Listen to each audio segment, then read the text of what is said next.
Hello, everybody. Welcome to the ITL. Yeah, I know this is not the ITL. Yes, I know. Let me fix you a little bit. I look a little bit low there. Here you go. A little bit better. I know it's low light. It's in the morning. I just say it's in the morning. I know I'm in my SUV. Well, life's got a chokehold on me this week, and I don't know if I'm gonna have time to shoot the ITL. So I'm going to go ahead and start it with this, and we'll see where we go from there. If I don't finish it in this, then I'll switch over to the other ITL. Anyway, I want to make this, I'll probably end up making this a series ITL. I've never done that.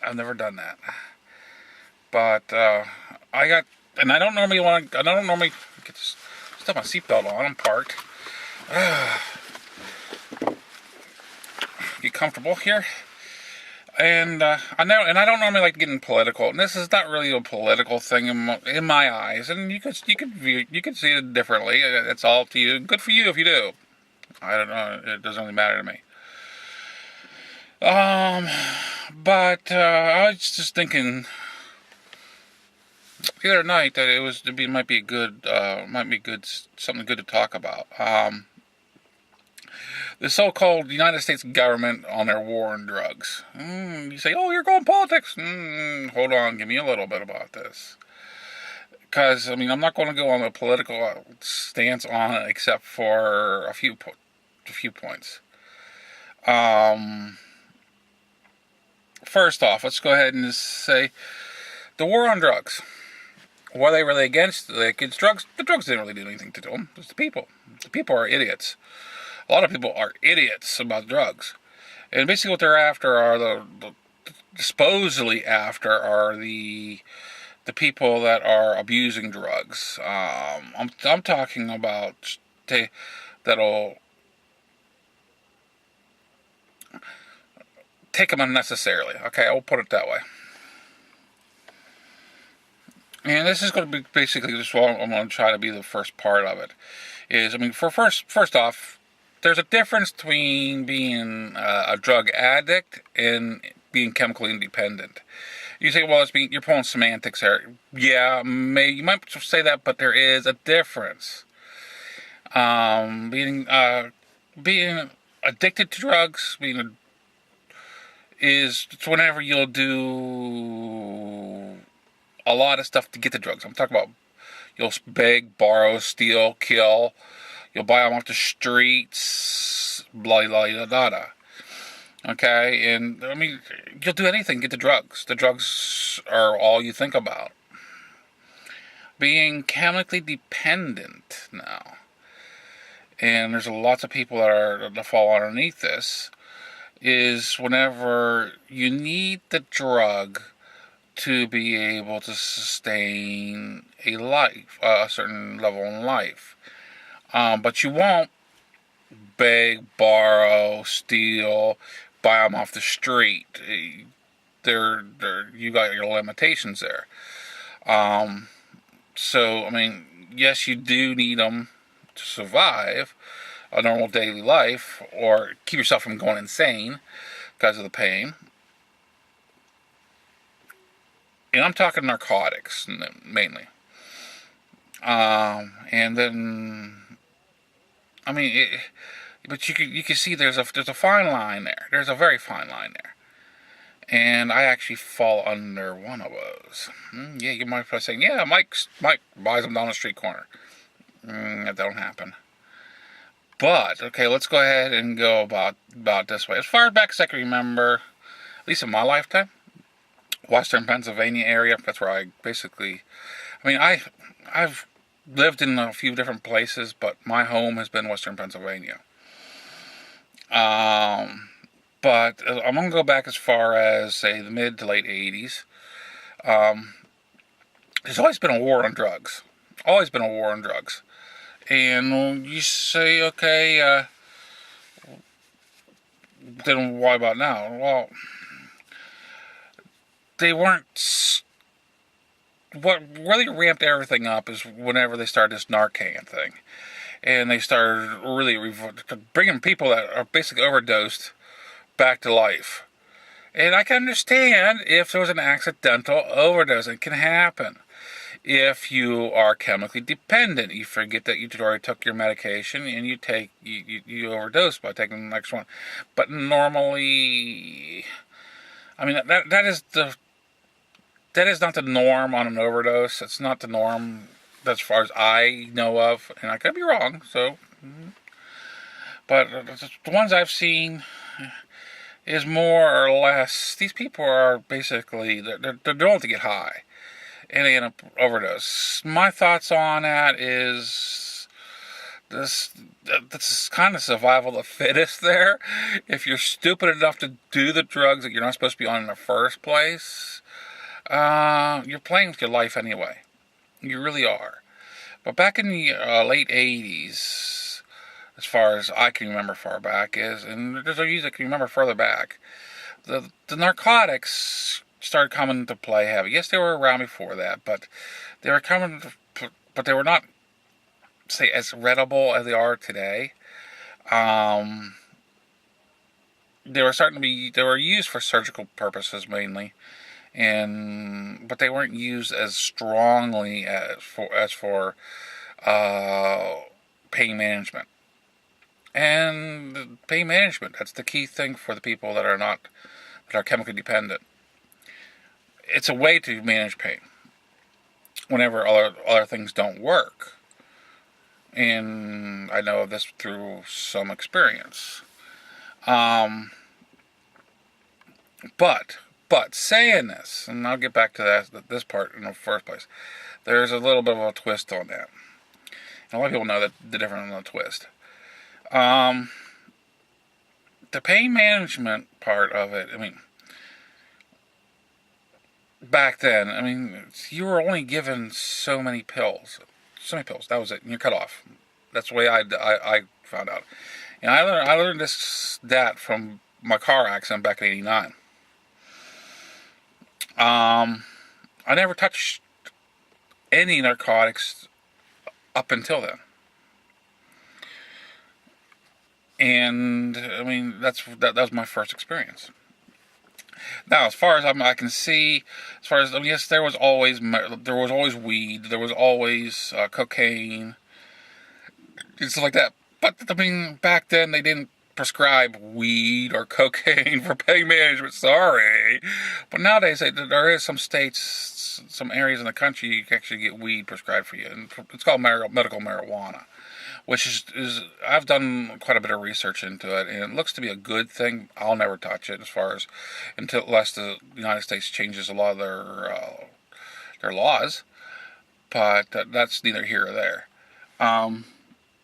But saying that, you still have the people that are, I mean, they're drug abusers, and they're going to get that anywhere. I mean. They don't have scripts to start with. They're going to get their hands on it one way or another. Just because they're stealing off their family members or whatever, it might slow it down a little bit, but it's not going to stop them if you take that away. They're going to find it one way or another. I mean, face it, cocaine, crack. Is this something you can buy over the counter if you have a script? No. But they're getting a hold of it anyway. I mean, it doesn't make sense to me in most ways. And people are going to show me some people say every little bit matters. No, not whenever you're hurting a large majority. It doesn't make sense to me. And I do have friends that are, well, I'll say not friends, they're associates. Because I know of them. And that they're drug abusers. I call them dope heads. I don't really hang around them. I know of them. I might see them once in a blue moon. But it's like, well, but there is no medical reason for them to need the medication for the most part. Now, let's get into the thought of, okay, it being used for pain management. Well, there's other and this is coming about because the federal laws, from what I understand, this is actually especially for every state because it's federal. But I know more about what's going on in my area. The physicians are actually cracking down and lowering the dosages for pain management, which it could be good or bad. I mean, the doctors have overprescribed their pain medicine for far back as I can remember. And, I mean, they always overprescribe? Not necessarily. But the majority of the time they overprescribed, I think. And actually I know this one person has a brain tumor. It's not operable. It's under severe pain. And they're on opiates and narcotics, and they've actually had her pain medicine cut down by a third, and I mean, they're just waiting for them to die. What it comes down to, but yet we can't do nothing about your pain. First place, pain management. It makes you,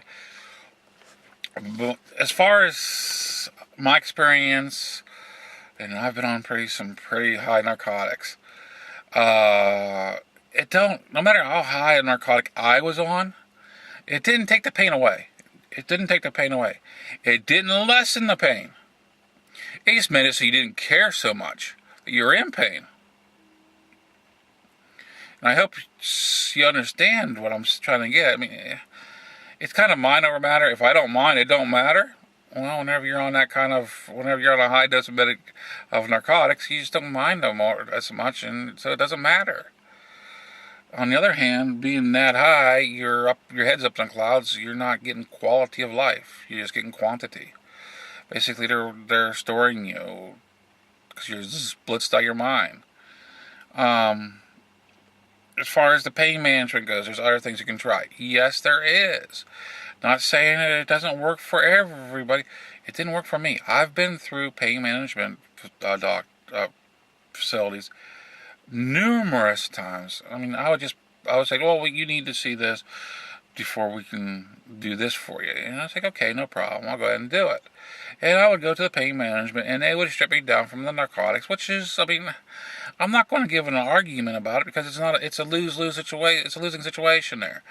If you're drug seeking, that means you're an addict. If you're not drug seeking, that means you're just chemically dependent. Yeah. Okay. And I'm like, well, I know the psychology of all this. Let's just go through it. And they end up sticking me on the same dosage of freaking narcotics or higher to deal with my freaking pain management. And this has been done just actually not really that long ago, like 7, 8 years ago, which is quite a long time, but I mean, it's still. I've been through so many of them, it's unreal. I lost count of them. But, I mean, they've even discovered I did the exercising, I did the supplements. The only thing I didn't try was weed because it's not legal. And on the other hand, if you go with weed, aren't you just kind of trading one drug for another? Aren't you? I mean, it's still going to be the war on drugs. I mean, at one point in time, the narcotics was seen as the miracle drug to do with pain. Then the doctors started overprescribing it. And I had one doctor that really overprescribed it. And this was way back when.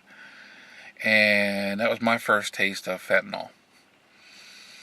And I'll be honest with you, I don't care for fentanyl. I really don't care for it. First place to say, oh, it's a patch, you throw it on. Yeah, it's a patch you can just throw on. You change it every 3 days.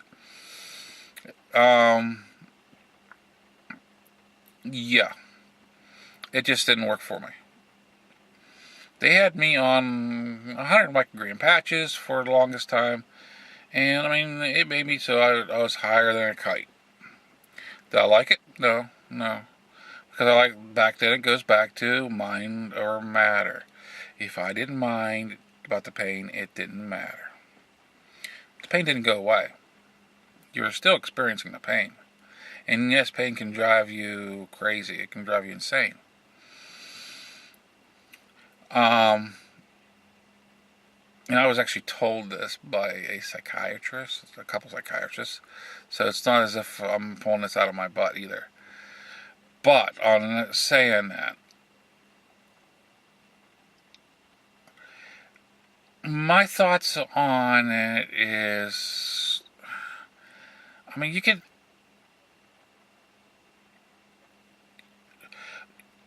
the war on drugs is useless. It is totally useless. And basically who they're hurting are actually, they're really hurting the people that actually need it, can use it. Has the narcotics been overprescribed, overused? Yes, no doubt. There is people out there that can really use it and benefit from it, though. But just like anything else, too much of a good thing is not a good thing anymore. Just think of it. Too much of a good thing is not a good thing anymore.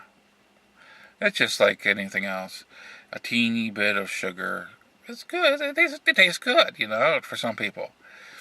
But you give them too much sugar, they get diabetes. Same thoughts, same care, same thing.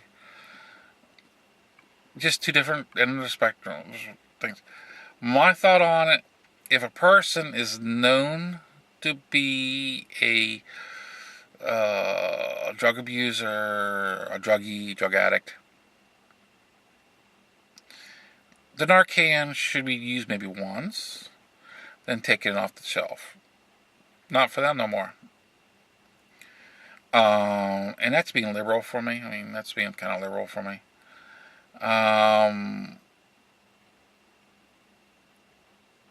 As far as the chemically dependent goes, maybe a couple times. After 2 times, you start saying there's a problem here. I mean, bringing them back, what kind of damage are they going through from overdosing in the first place? Truly overdosing when they're out, they're totally out. And, a lot of people I know are not going to like that comment. I'm sorry, that's what you feel, but it's just my thoughts. I thought this was going to be a lot longer than it really was. It is. But anyway. So, they're lowering the dosages now because of the war on drugs. This is through the doctors to the people that need it because they're chemically dependent. And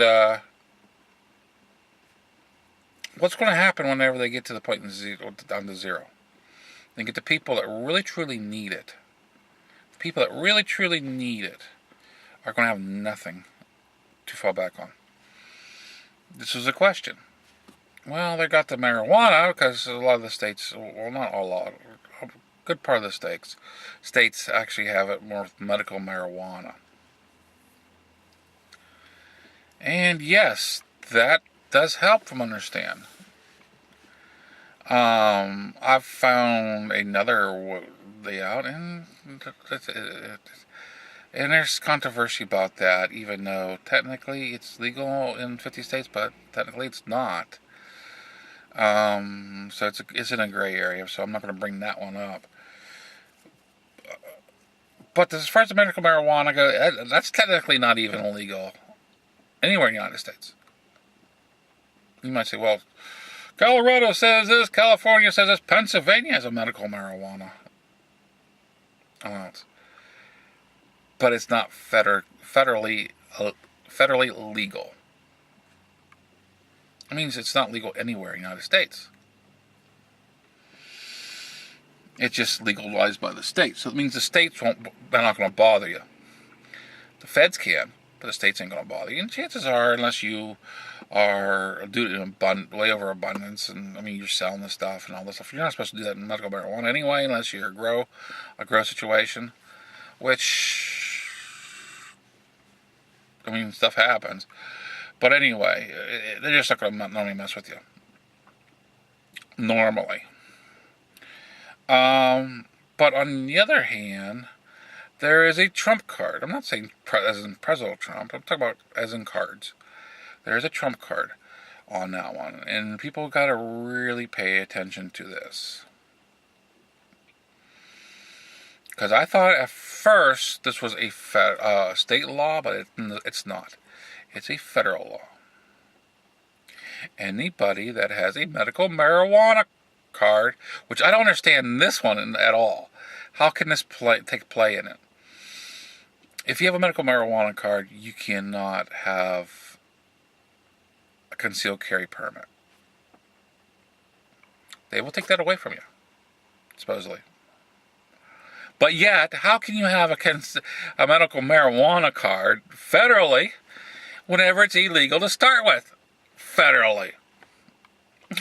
I mean, it's like, riddle me this. I mean, and yes, I know I'm getting into more of the politics side of it. And politics is everything is into everything in our lives.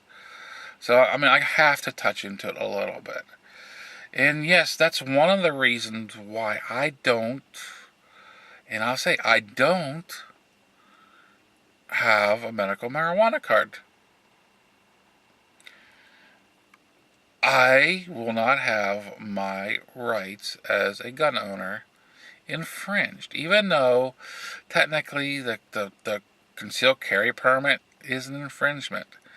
But that is not a battle that I'm willing to fight right now. And I don't even have the funds to be able to start fighting that battle.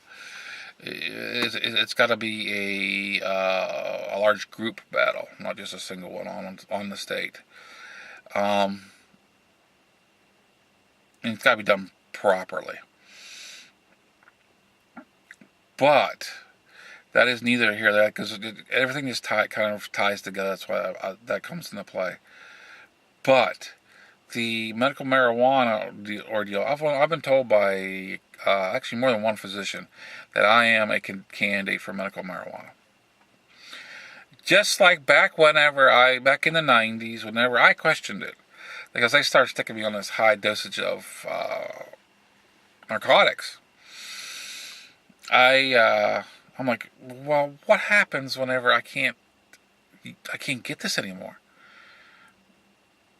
And I was like, oh no, that will never happen. Famous last words in my mind for a doctor, especially whenever things change. I mean, I'm like, you know what? You've lied to me once. You're gone. Saying it'll never happen is one thing. Saying it possibly won't happen. I mean, I knew they were just feeding me a large bowl of horse shit. You know, I wasn't about to eat it. Part of my language. But what is there for the next? What to do next? Because I mean, I'm actually down to the point where, well, a little bit more on lowering my dosage, and this has been over the last about a year. That I am not too far to the point where I'll be opiate free. Now I am on other medications that does help with nerve pain, but they just don't do the job. And I've tried several different things. I've tried supplements and everything else. And I mean, I'm saying there's a lot of people out there that's a lot worse than me. And they're going through the same thing. Especially whenever you got like a brain tumor that you can't pull out of your freaking head. But yet they're lowering their pain down. Their pain medicine down. It's like, what are they trying to do? Kill them? Possibly. Who knows? I'm not the people trying to do this to other people. I think the government has actually been into our lives way too stinking much. And, I mean, it's about time for them to start stepping up. I know they have a lot of battles they're fighting right now. And I can see this. But they need to put a halt on a lot of stuff until these other battles are done. I mean, they need to just put a cutoff point and say, okay, we'll put a halt on these things that we started not too long ago, because they really start cracking down on the war on drugs and added stuff in that really doesn't make sense. I mean, it's basically, in my eyes, it's like alcohol prohibition. Did that work? No. I mean, the war on drugs, I mean, it's been going on since freaking, we had opiate dens in the United States, which I'm not too sure we don't have at least one or two opiate dens around. But, I mean, that was, let's say, I'll call it the Wild Wild West time. A lot of countries see the United States as being a Wild Wild West because of our guns and stuff. They need to grow up. They need to really grow up. They're more immature than a lot of the freaking Americans that I've run into. Most of the Americans that I've run into. And it was like, they need just to grow up on that whenever they spout that off. But the thing is I guess what I'm trying to get at is there isn't anything yet. Might be something in the future. I know of is there a cure for my pain? There is, they call certain things a cure, but they're not a cure. They got a worse side effect than actually just dealing with the pain. And I mean, it's life-threatening side effects, and it's like, it's not. And the side effects happens more often than, say, taking an aspirin, taking a pill. You know what I mean? These are surgical cures. And I was told by surgeons, doctors, lawyers, judges, never to have it done again. I had it done once. It took it away for about a year, which was nice, but it came back in full force, and I had troubles. But yeah. I am on almost half an hour, 27 minutes right now. I'm going to go ahead and close this, that way I can just leave this on. It's going to be a long ITL, I know. I thought I was going to cut this up into two parts, but it just didn't go this way. It was a lot shorter than I thought it was going to be. This MuzzleMike open. You all have a great week. Signing out.